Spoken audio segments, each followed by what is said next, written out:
ਲਓ ਵੀ ਸਟੂਡੈਂਟਸ ਅੱਜ ਤੁਹਾਡੇ ਨਾਲ ਜਿਹੜੀ ਡਿਸਕਸ਼ਨ ਹੋਊਗੀ ਉਹ methods of measuring price elasticity of demand ਦੇ ਉੱਪਰ ਆਪਾਂ ਡਿਸਕਸ਼ਨ ਕਰਾਂਗੇ।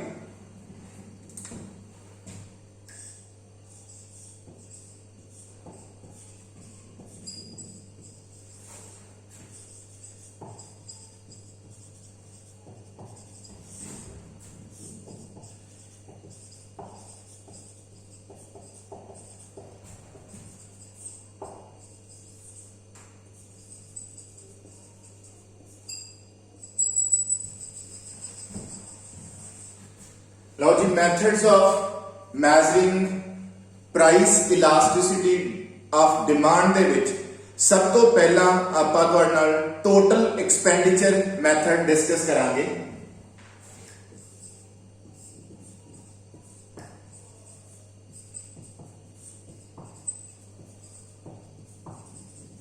टोटल एक्सपेंडिचर और आउटले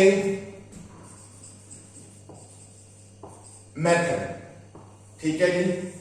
सो टोटल एक्सपेंडिचर या टोटल आउटले मेथड, देखो भी स्टूडेंट्स इस ए मेथड डॉक्टर मार्शल का है। इस मेथड दे विच आपां की करना है, जेड़ा तुहाडा प्राइस है, प्राइस ते एक है टोटल एक्सपेंडिचर,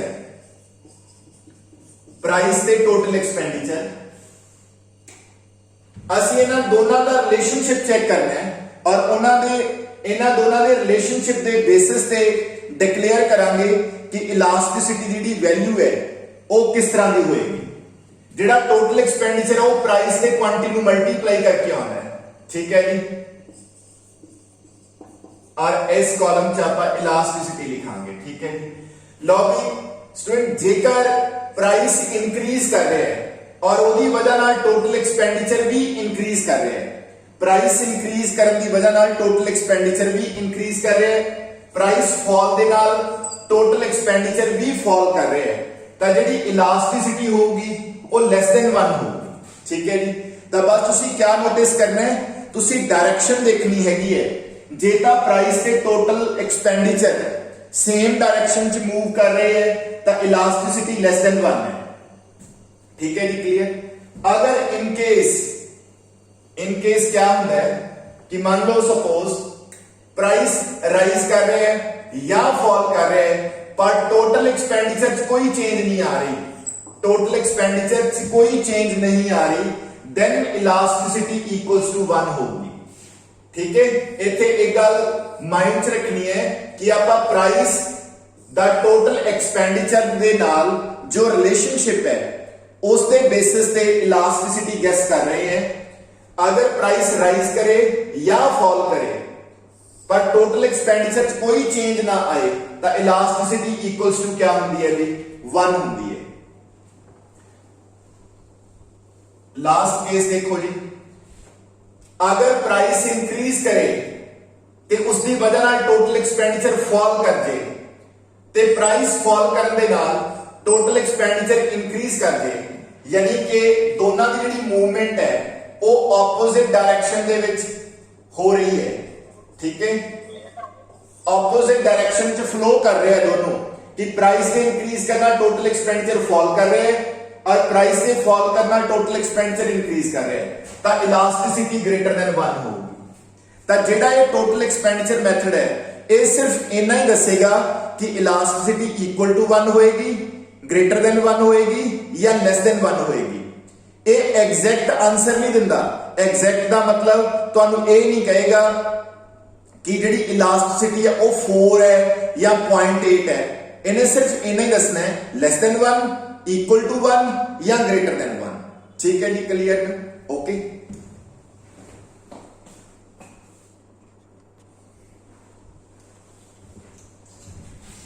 ठीक है जी, जो मेरा प्राइस है वो पहला 10 सी और मैं क्वांटिटी कितनी ले रहा सी 8, तो मेरा टोटल एक्सपेंडिचर कितना बनया, टोटल एक्सपेंडिचर जो है वो प्राइस इनटू क्वांटिटी करके कितना आ गया 80, क्लियर।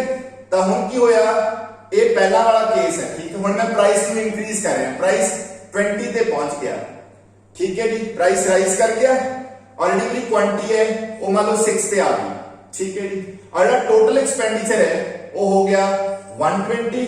तो हुण तुसीं ये नोटिस करो प्राइस ते टोटल एक्सपेंडिचर का बिहेवियर चेक करो कि जो प्राइस इंक्रीज किया है, और नो डाउट इतने प्राइस राइज कर गया, टोटल एक्सपेंडिचर भी की कर गया, राइज कर गया, टोटल एक्सपेंडिचर भी राइज कर गया।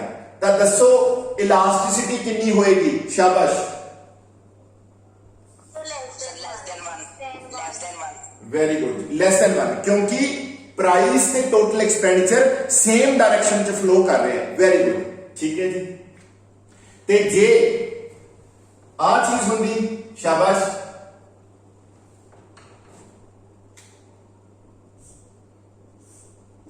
हुण दसो स्टूडेंट्स की होंदा? शाबाश,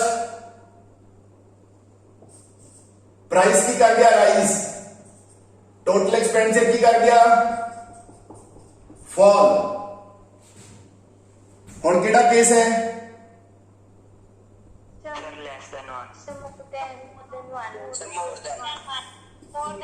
हाँ, मोर देन 1, क्योंकि हुण प्राइस से टोटल एक्सपेंडिचर ऑपोजिट डायरेक्शन च मूव कर रहे हैं, ठीक है जी। लाओ जी, आ केड़ा केस होएगा? दसो, प्राइस राइज कर गया, टोटल एक्सपेंडिचर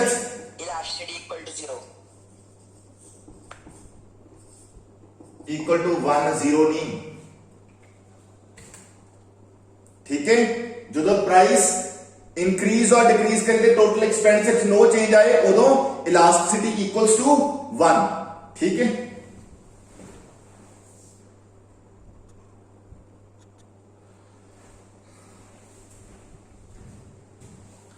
लो भी स्टूडेंट्स, नेक्स्ट मेथड जिहड़ा हैगा वो है परसेंटेज मेथड और प्रपोर्शनेट मेथड। सब तो पहला दा फॉर्मूला नोटिस करो, इथे साइन माइनस है, इथे लिखांगे percentage change in quantity demanded, नीचे percentage change in price, X commodity, ठीक है जी, क्लियर। ए वाला फॉर्मूला है जी।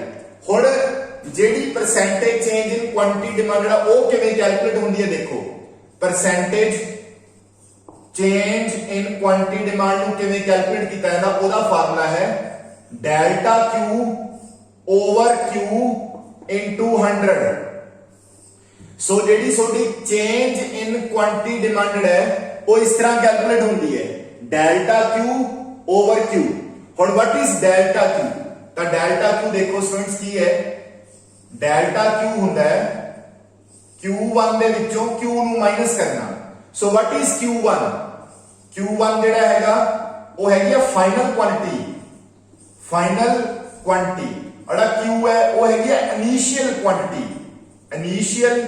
क्वांटिटी।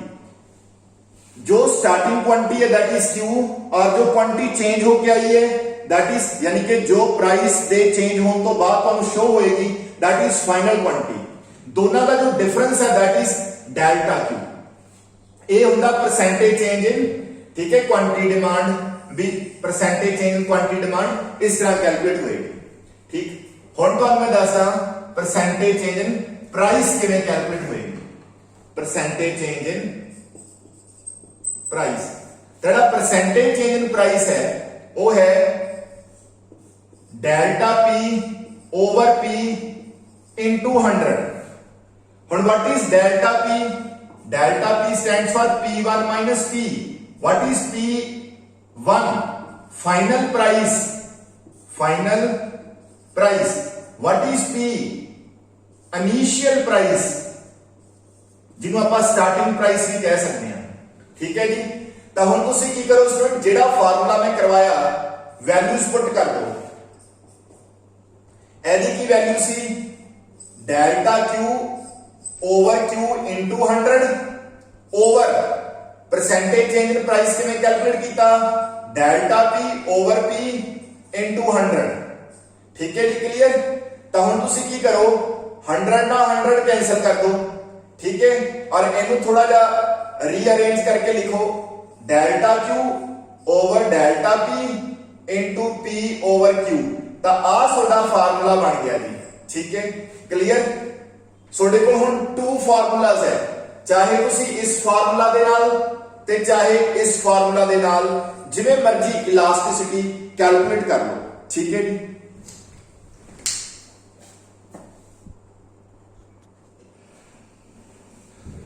ਲਓ ਜੀ, ਕਿ ਨਿਊਮੈਰੀਕਲ ਕਰਦੇ ਹਾਂ।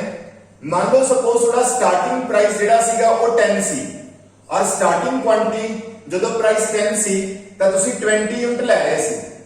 ਉਸ ਤੋਂ ਬਾਅਦ ਦਾ ਪ੍ਰਾਈਸ ਹੈ ਉਹ ਫਾਲ ਕਰ ਗਿਆ, ਪ੍ਰਾਈਸ ਆ ਗਿਆ 8 ਤੇ ਔਰ ਇਹ ਕੁਆਂਟੀਟੀ ਹੈਗੀ ਹੈ, ਕਿਉਂਕਿ ਪ੍ਰਾਈਸ ਫਾਲ ਕਰਕੇ ਕੁਆਂਟੀਟੀ ਰਾਈਜ਼ ਕਰ ਗਈ 40 ਤੇ ਪਹੁੰਚ ਗਈ।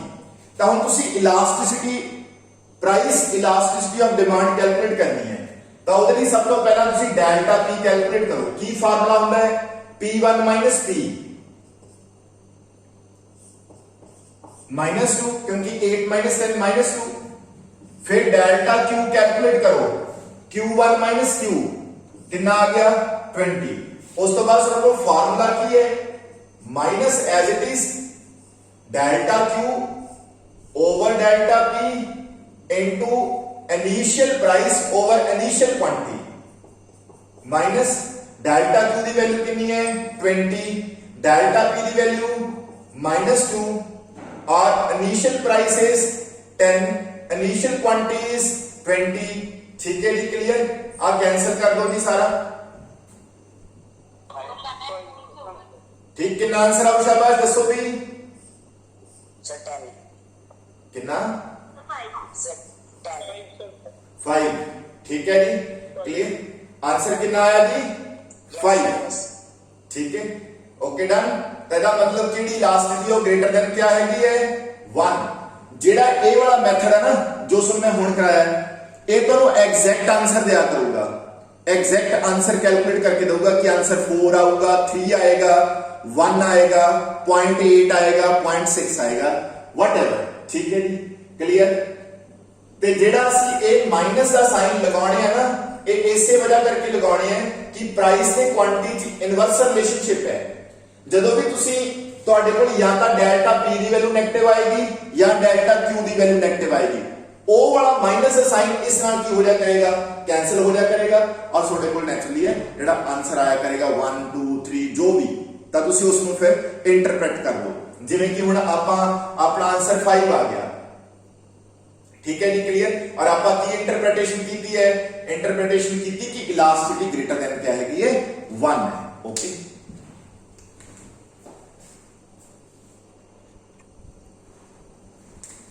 लो जी कई बार क्वेश्चन पता किस तरह पाते हैं, इस तरह वो कहेंगे जो प्राइस है price falls by ₹2 from ₹10 and quantity demand increases by 40%। आ क्वेश्चन है जी, तो कोई प्रॉब्लम नहीं जी, तो तुसी इलास्टिसिटी का फार्मूला लगाओ, percentage change in quantity demanded over percentage change in price।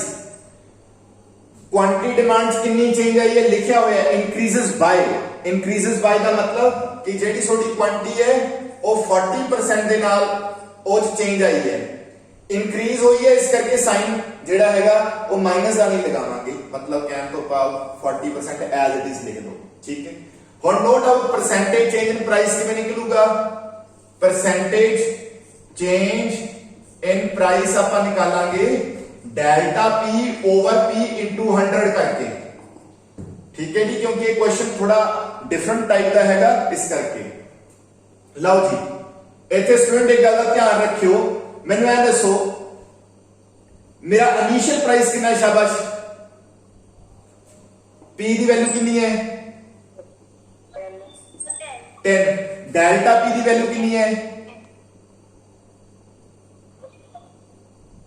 What is delta P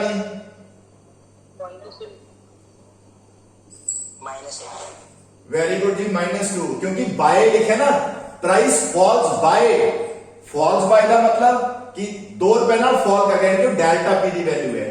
ठीक है जी, तो कितना आ गया जी, देखो -20%, तो हम इथे -20% लगा दो, आ माइनस ना माइनस कैंसल, आंसर कितना आ गया 2। Again elasticity is greater than 1। हाँ जी, समझ आ गया भी?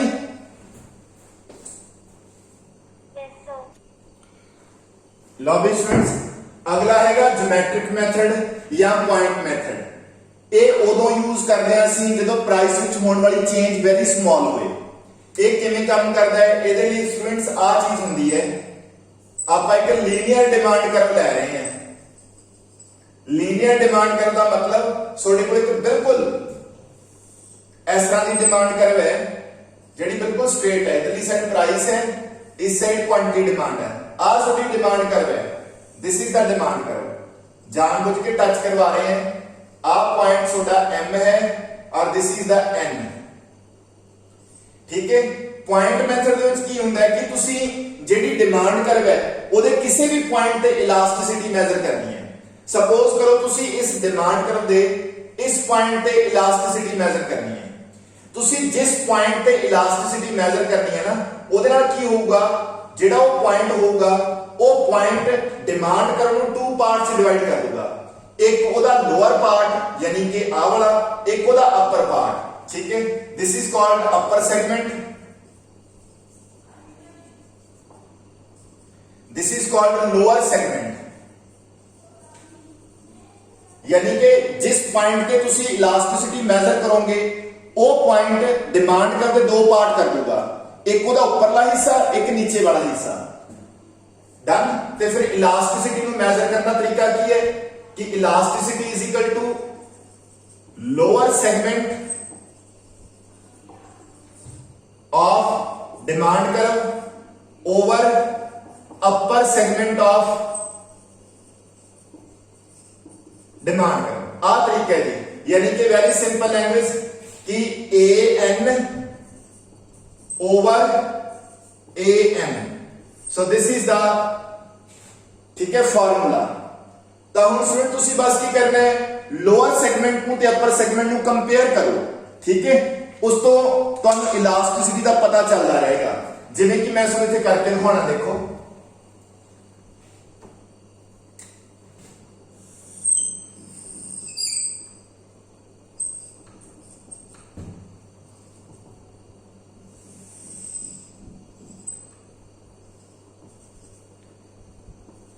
ठीक है, ਆ ਬਿਲਕੁਲ ਅਸੀਂ ਮਿਡ ਪੁਆਇੰਟ ਲੈ ਲਿਆ। नो डाउट ਜੇ ਸਟੂਡੈਂਟ ਸੇ ਮਿਡ ਪੁਆਇੰਟ ਆ ਤਾਂ ਲੋਅਰ ਸੈਗਮੈਂਟ ਤੇ ਅਪਰ ਸੈਗਮੈਂਟ ਬਰਾਬਰ ਹੋਣਗੇ। ਆਨਸਰ ਕਿੰਨਾ ਆਏਗਾ? ਇਸ ਮਿਡ ਪੁਆਇੰਟ ਤੇ ਇਲਾਸਟਿਸਿਟੀ ਇਕੁਅਲਸ ਟੂ 1 ਆਏਗੀ। ਹੁਣ ਜਿਹੜਾ ਇਹ ਵਾਲਾ ਏਰੀਆ ਹੈ ਇੱਥੋਂ ਲੈ ਕੇ ਇੱਥੋਂ ਤੱਕ ਇੰਨਾ, ਇਹ ਚ ਇਲਾਸਟਿਸਿਟੀ ਆਏਗੀ ਗ੍ਰੇਟਰ ਦੇਨ 1 ਔਰ ਇੱਥੋਂ ਲੈ ਕੇ ਤੱਕ ਆਏਗੀ ਲੈਸ ਦੇਨ 1।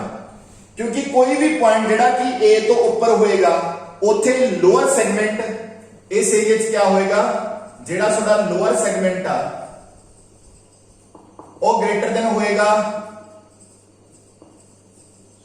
अपर सेगमेंट तो। जेड़ा आ वाला एरिया है इथे लोअर सेगमेंट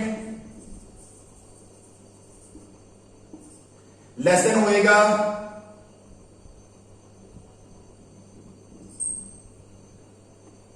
लेसन होएगा अपर सेगमेंट तो, और जेड़ा मिड पॉइंट है उथे लोअर सेगमेंट ते अपर सेगमेंट बराबर होंगे।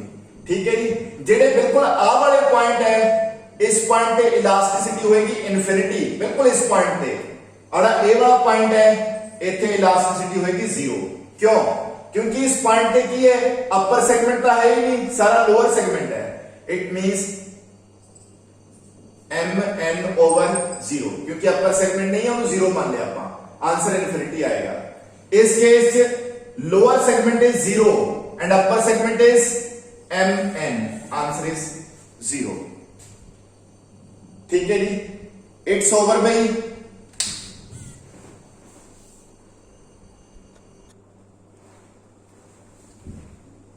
अगर स्टूडेंट्स डिमांड करो नॉन लीनियर होए फिर क्या करो, like a quantity demand of x A price of x. मान लो दिस इज द डिमांड करो और ये नॉन लीनियर है। सपोज तुसी इस पॉइंट पे इलास्टिसिटी मेजर करना चाहते ए पॉइंट पे, तुसी क्या करो, ए पॉइंट नु टच करदा एक टेंजेंट ड्रॉ करो जो कि दोनों एक्सिस नु ज्वाइन भी करे। ज्वाइन कर गया जी और नाम दे दो एम एन। हुण देखो इस टेंजेंट दा lower part is A N, upper part is A M, so elasticity is A N over A N. In this way तुसी निकाल सकते हो, ठीक है। जिस पॉइंट पे कैलकुलेट करनी है इलास्टिसिटी, उस पॉइंट नाल टच करदा है कि टेंजेंट लगाओ ते ओदे लोअर ते अपर सेगमेंट लेके तुसी कंपेयर करके इलास्टिसिटी कैलकुलेट कर सकते हो। ओके जी, थैंक यू।